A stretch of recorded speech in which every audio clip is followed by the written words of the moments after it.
This is the Practical Homeopathy Podcast, episode number 75. Each day from my office, I get to see how homeopathy is transforming lives all over the globe, and I want to share them with you.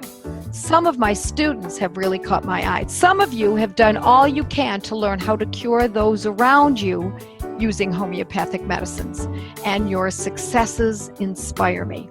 They're glorious and powerful, and I can't keep these successes a secret any longer. So, with help from my roving reporters, we bring you a mini podcast series that I call Moms with Moxie, and sometimes we even interview dads with Audacity. See how regular mothers and others, average people who want to cure those around them, have gone from freaking to fabulous with homeopathy.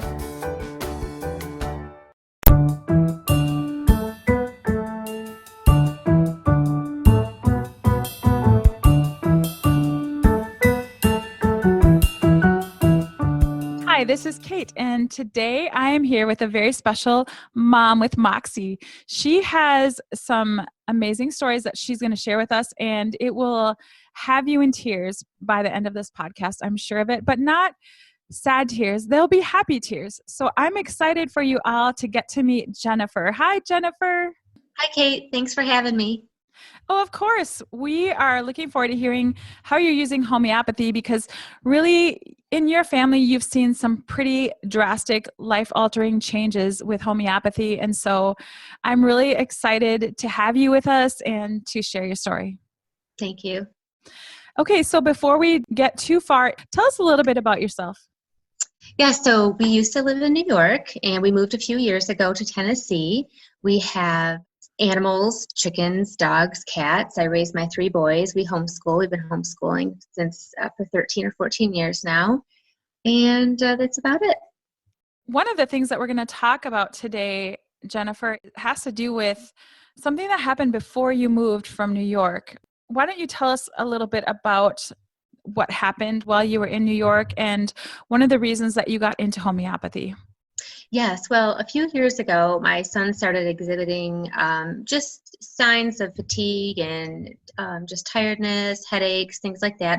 So we took him to the doctor a few times, different doctors, and we weren't getting any answers or results. And there was another doctor and some friends who suggested possibly considering Lyme disease and asked if he'd ever been bitten by a tick. And we said, well, yes, actually he has. And that little tick had been on there a couple days before he was ever even noticed by my son.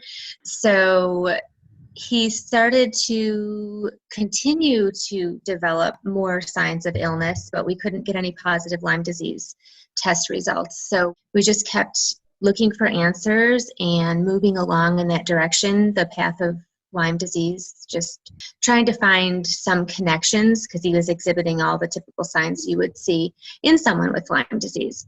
So we ended up moving here a couple years after that, and he continued to get sicker and sicker. He was exhibiting signs of insomnia, dizziness. He was having heart trouble, headaches, chronic headaches, daily chronic fatigue. He was unable to run anymore, went from not being able to run to not being able to walk. He just didn't have the strength. He had the headaches. He was just so exhausted. Walking was a chore. Walking made him dizzy. Any movement made him dizzy. He had chemical sensitivities and food sensitivities, motion sensitivities, had difficulty walking up the stairs.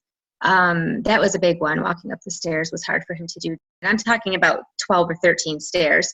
By the time he'd get to the top, he would just have to either sit on the ground and catch his breath or wait for the dizziness to pass. So that was difficult for him. He had so many symptoms, I can't quite think of them. Oh, the sore joints and bones, that was a big one. He had very sore joints and bones. So this was life-altering. This wasn't some mild illness. He had trouble getting out of bed every day, had trouble just functioning, right? Yes, every day was a challenge just for him to get out of bed, just so he could get to the couch, just so he could make it to be around everybody else in the family and try to just engage in some type of daily, activity with us. But he didn't have any energy to do anything. And this just progressively got worse over the last few years. And we just kept searching for answers through all that time, just visiting different doctors, different types of doctors. And the thing is, they really didn't give him a diagnosis. Like most of the doctors were like, well, we don't know what it is. And how about trying gluten-free? Well, we're already doing that. So what's next? And so we just kept looking because we didn't want to go down any path of unnecessary treatment and to put him through any more stressful situations, just because it was hard for him to get in the car and drive with all the motion, and being a lab rat, a pincushion really for all of his blood work that he was getting done. I can't imagine watching your son suffer like that and not having any answers. That must have been horrible. It was tough. It was tough. And we did a lot of worrying, a lot of praying, and I did a lot of crying. A lot of sleepless nights for me and for him. It was hard for me to sleep when I knew he was having trouble sleeping. So that was tough. So tell us what happened next. So, well, I'm very thankful for the way the Lord just brought Joette into our life, and it was unexpected, and I was not searching for homeopathy. I had only heard the word homeopathy once in my whole life and never connected any dots, but I had a girlfriend of mine forward a Lyme disease summit that was taking place in June of 2017, and I decided that I was going to listen to the whole week's worth of doctors and professionals in the Lyme disease area. And so I sat down and I had my little notebook and I was taking notes on everything that everybody had to say, because I was really just hoping for an answer through one of these people. And everyone was wonderful. And then we got to Joette, and Joette was extremely bold and very forward. And I just remember the thing that grabbed my attention the most was when she said, "It doesn't matter if you have Lyme disease." And I was like, what? How could she say something like that? What is she talking about? How could you imagine saying it doesn't matter if you have Lyme disease? So I was really intrigued by that, because I had never heard anything like that before. Everything that I was immersing myself in was, oh, this is going to be such a struggle, and this is going to be so hard on your body, and the recuperation time, and maybe there will be no recuperation, and, on and on it goes with that. But she was just very bold, and I just loved that. And so I was very interested at what she had to say as to why it didn't matter and what is this homeopathy she's talking about. So that's when I really dug in and called her office right away.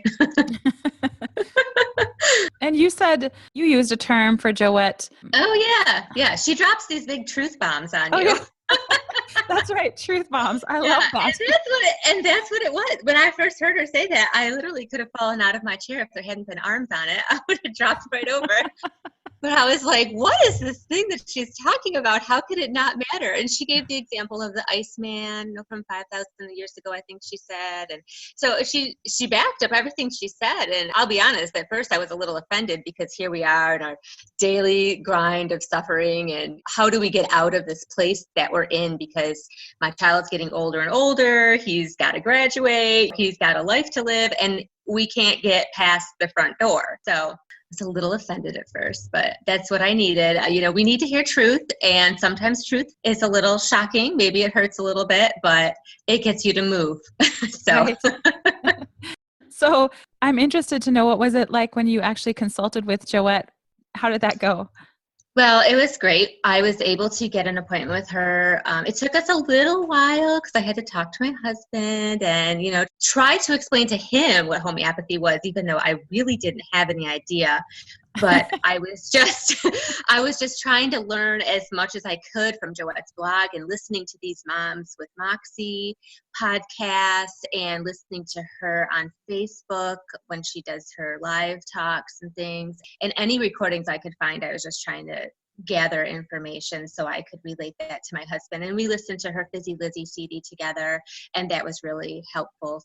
So he said, go for it. And I made an appointment with her in August, and we decided that we would stop supplements and vitamins and anything else, essential oils, herbs, teas. We were doing everything. We were very naturally minded to begin with. So we were doing everything that we could nutritionally, being gluten-free, dairy-free, because those were all things that he was very sensitive to.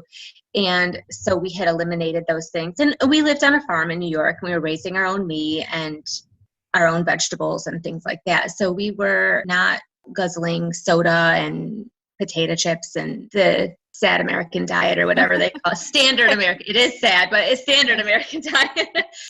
And you actually let him eat whatever he wanted to at that point as well, right? Yes. We said, you are free to eat whatever you can handle at this time, because obviously he was sensitive and he was already fatigued. And then if he ate something he was sensitive to, he would get lethargic and blurred vision, and he would just go down even worse and stomach upset and the whole rigmarole of all that. So we just said, it's up to you. And Joette said, we're not going to know if these remedies are working if you're completely avoiding all these foods. And he wasn't allergic to them. He was just intolerant to them. So it's a different story there. So he could have a glass of milk and see, gee, how do I feel? Is this getting better or worse or whatever? So yeah, we decided to stop all the other extras because we wanted to see exactly what homeopathy could do and if we were putting our money in the right answers for him. So fast forward now. So fast forward a few months, and it was probably October, from August to October, and we went out to a indoor water park, which was huge that he was even able to go with us to that. And he went up these stairs, which were, water slide stairs are huge, and he just went up this humongous flight of stairs, and I wish I knew how many steps there was. But I just remember thinking, oh my word, I have got to take a picture of this and send this to Joette because I was floored. I was just absolutely shocked, and a picture's worth 1,000 words. And I am holding back tears. I had to snap a shot of that for myself, and my husband, because I wanted to show him. But I was just thrilled that he could climb those stairs and spend a day with his friends and enjoy what he'd been missing out on in so many years. And so I just loved having that picture as proof that we were just moving in the right direction. It's funny because we talked earlier and we both were crying when you were telling the story. And I thought, well, this time I'm not going to cry. And I just had to struggle to hold back the tears because what an amazing thing that is to watch your child who couldn't climb stairs climb all the way up. And that visual, Joette showed us actually in staff meeting the picture that you sent to her. And we all were just so thrilled for you and we're just so happy that homeopathy had been such an amazing thing for your family. Yes, it was just shocking because we got like 12 or 13 steps to get up to upstairs in our house, and for him to not even be able to do that, and then to be able to go up and then down the slide, to be in the water with all the chemicals that they dump. And I mean, you walk in there, it's an indoor pool, it's an indoor park. So you get hit in the face with the chlorine as soon as you walk in.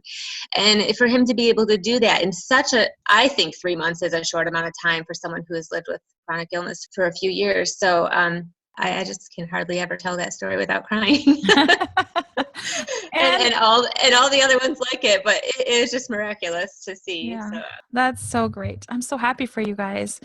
So now you said he's even working and he runs. Yes. He runs. He can run a mile in under 7 minutes. He works 30 hours a week. He's involved in leadership training. I don't even know what the number is, hours of community service that he's done.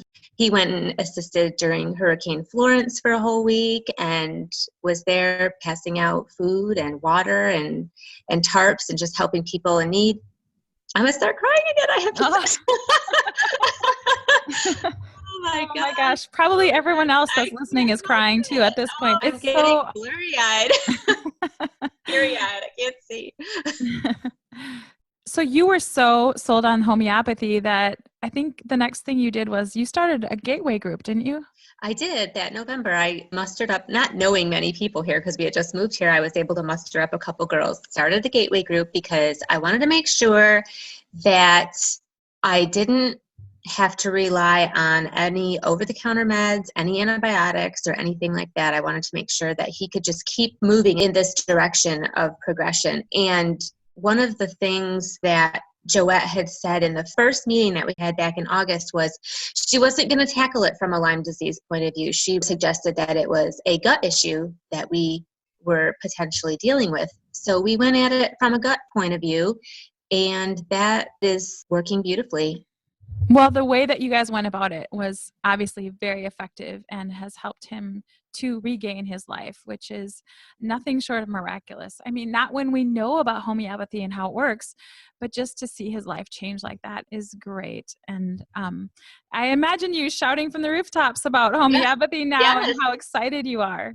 Yes, yes. And I do want to say another one of those truth bombs that she dropped on me, which will just lead into what I'm going to say next, is when we were, again, in that first meeting, the reason why she had gone with the gut issue is because we didn't have a definitive diagnosis that it was indeed truly Lyme disease.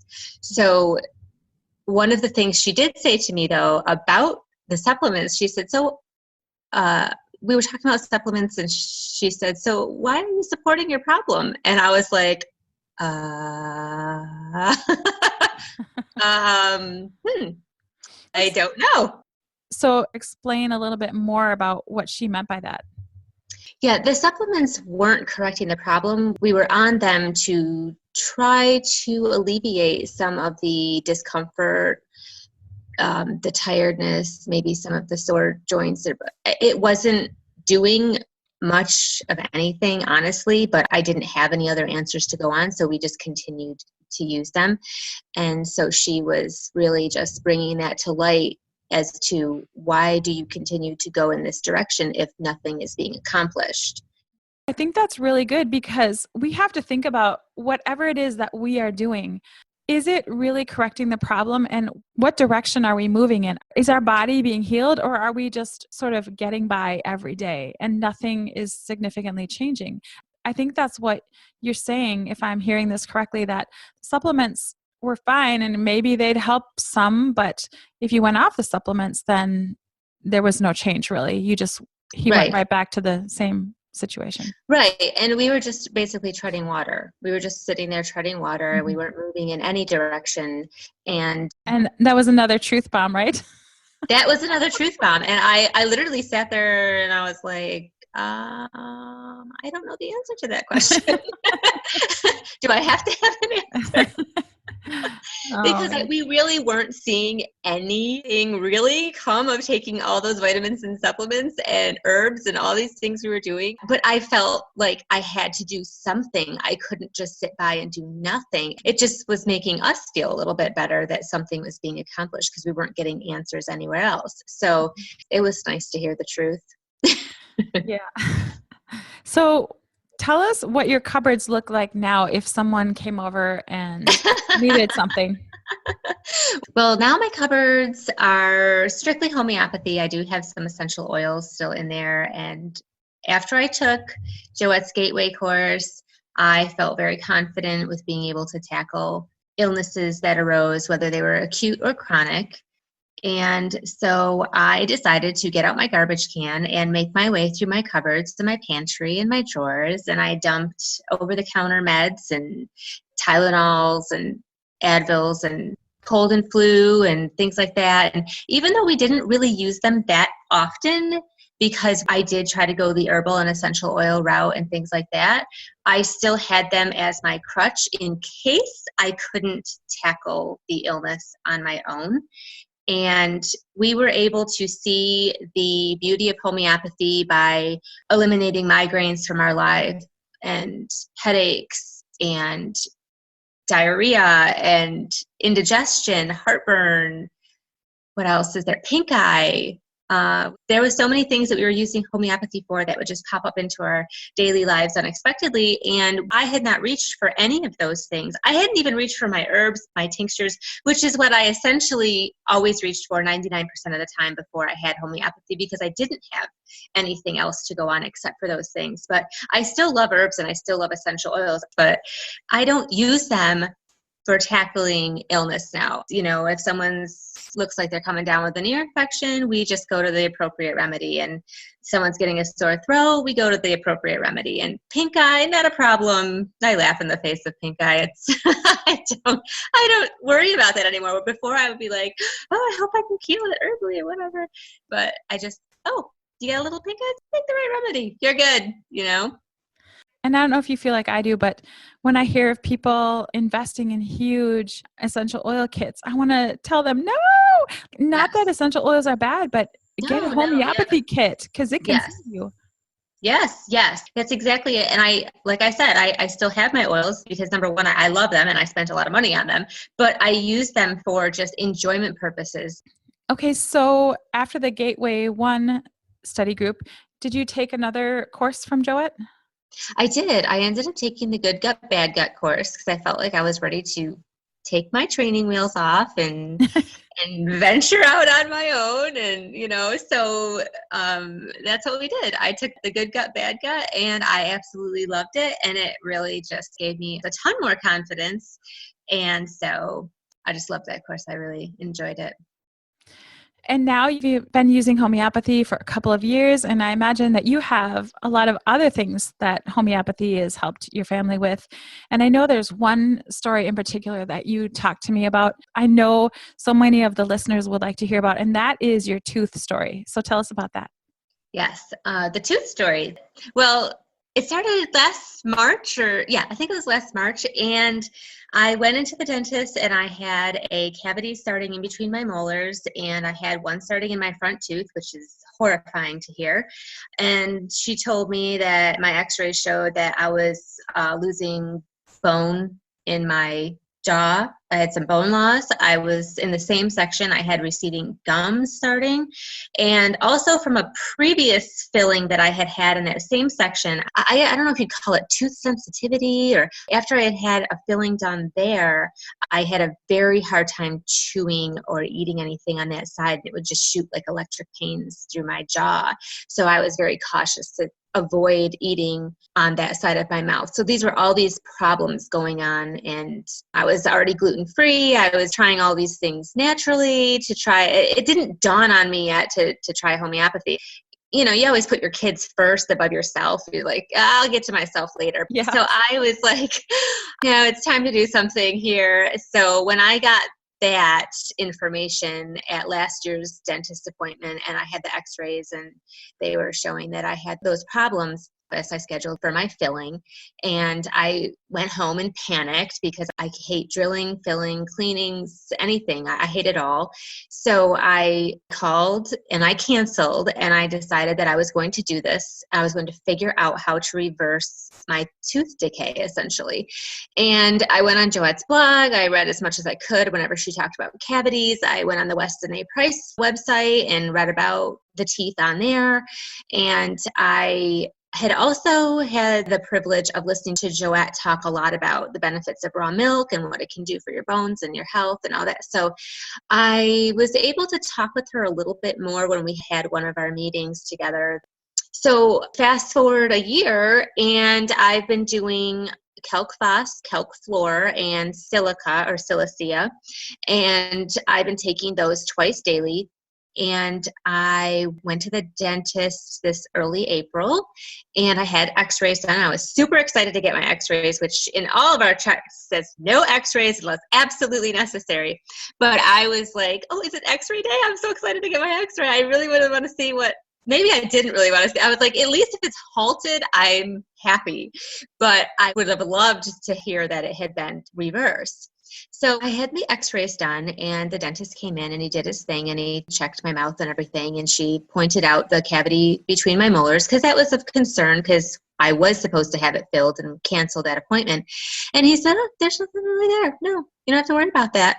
And so I was so excited. I'm just trying to act nonchalant. I really wanted to jump out of my chair and be like, what? Are you kidding me? So I just was like, oh, okay, that's great.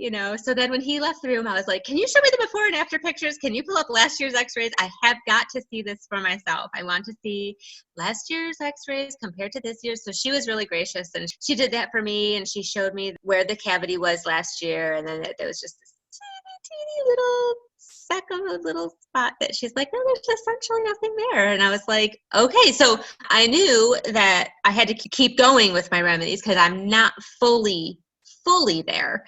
But I was so excited that I left the office forgetting to ask her about all the other issues that had been mentioned in last year's appointment. So I had to give her a call back. I asked her about the bone loss and the receding gums. And I already know that my tooth sensitivity is virtually gone, unless, of course, I were to chew on a popcorn kernel or something like that. She said my bone loss had stopped. My receding gums have stopped. Not improved, not reversed, but had halted, which I was still very, very thrilled with.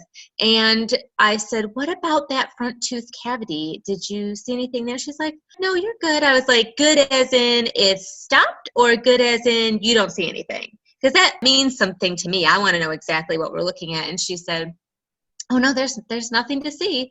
And I was like, hallelujah, because I don't even know what that would be like to have your front tooth drilled. I can't even imagine. But so I don't have to worry about my front tooth cavity, and my molar cavity is essentially almost non-existent. So I'm just going to keep guzzling my raw milk because I have that every day. And I've been doing that for a year, and I'm just going to continue with taking those 3 cell salts twice a day until probably well, I don't know how long I'll go, but I'll definitely want confirmation in my next year's appointment in my x-rays to make sure it is completely invisible. Well, I think that is fantastic, Jennifer. This is why I wanted everyone to hear this, because I wanted to know that this is possible. You hear of people reversing their cavities, but to talk to you face to face and know someone that personally had their cavities reversed is, I think, super encouraging. So that's great. Thank you so much, Jennifer, for sharing that with us. You also have some stories about your dog. So share with us just briefly about what happened with your dog. Yeah, so I love the animal stories because it always irks me when people are like, oh, it's placebo, it's just a little sugar pill. I just love animal stories because it just flies in the face of that. But my dog she had a severe bite not that long ago, a few weeks ago. She had a little tussle in the woods with some type of animal, bit her back leg, left 2 gaping holes in her back leg, and we treated those strictly with homeopathy. We used the ledum, hypericum, arnica, and even staphysagria because we just wanted to make sure we were hitting it with all the infection-fighting ones we could, because we couldn't treat her with anything else, like washing it with soap and water. That just was not going to be a possibility. She was not going to allow us to do that. So that's one of the other things that I love about homeopathy. So she was healed and good to go in a week. She was all closed up. She healed beautifully, and it was effortless on our part. We just had to administer the little pills, and she never got an infection. There was never even a sign. It was a really deep gash. And one more story about our dog. Last year she had a bladder infection, and I noticed she had puddles every time she got up and moved, and she was very uncomfortable. And so I realized that she had a bladder infection. And so to deal with that, I chose a couple different remedies, aconite being the main one that I used due to the fact that she had been out swimming in the hot and then coming into the cold air conditioning and doing that over and over. So I knew she was probably experiencing a shock to the body. So that was really amazing to see how after the first dose, the puddling had stopped, and she just continued to improve after that. And there was no more sign of that. But I did continue for a couple days just to make sure that we didn't have to worry about the puddling anymore for her, and that she was happy and content. So as we wrap this all up, just share with us some of your wisdom today about using homeopathy. I would think that one of the main things for me that really helped me to take off and feel confident was not only taking the Gateway course, but definitely purchasing a kit, as you learn in the Gateway course how important a kit is. And I would say that that's absolutely correct, because without the kit, you can't accomplish these things as quickly as you should be able to, because you wouldn't have the proper medicine on hand. So it's nice to just be able to reach for my kit. And I do have a lot of remedies, but I don't have all of the remedies. And so I know that I have my kit there to buy me some time, so to speak. As our dog got the bladder infection, I did not have every single remedy that I needed for that. So I was able to use my kit to buy me some time to go online to purchase the remedy. By the time it came 3 days later, I didn't need to give her anything anymore. But I had enough there for me to go on to do what I needed to do for her. And so without the kit, I would have ended up in the vet's office. Who knows what else I would have had to spend. So the kit pays for itself time and time again. And that is huge for me, was the kit, just making sure that I have everything I need at my fingertips to take care of business. I totally agree. I talk to people all the time and they ask me about using remedies. And then when we figure out a remedy, so often if they're new to homeopathy, they don't have a kit and then they're stuck. They can't try those remedies. So yeah, I think that's really important. Jennifer, thank you so much for sharing your passion for homeopathy with us and all of your amazing ways that you've used homeopathy. I'm super encouraged, and I know those listening today are also encouraged. So thank you for taking the time with us today, Jennifer. Thanks so much, Kate. I had a lot of fun. You just listened to a podcast from practicalhomeopathy.com, where nationally certified homeopath, public speaker, and author Joette Calabrese shares her passion for helping families stay strong through homeopathy. Joette's podcasts are available on iTunes, Google Play, Blueberry, Stitcher, and TuneIn Radio. Thank you for listening to this podcast with Joette Calabrese. To learn more and find out if homeopathy is a good fit in your health strategy, visit practicalhomeopathy.com.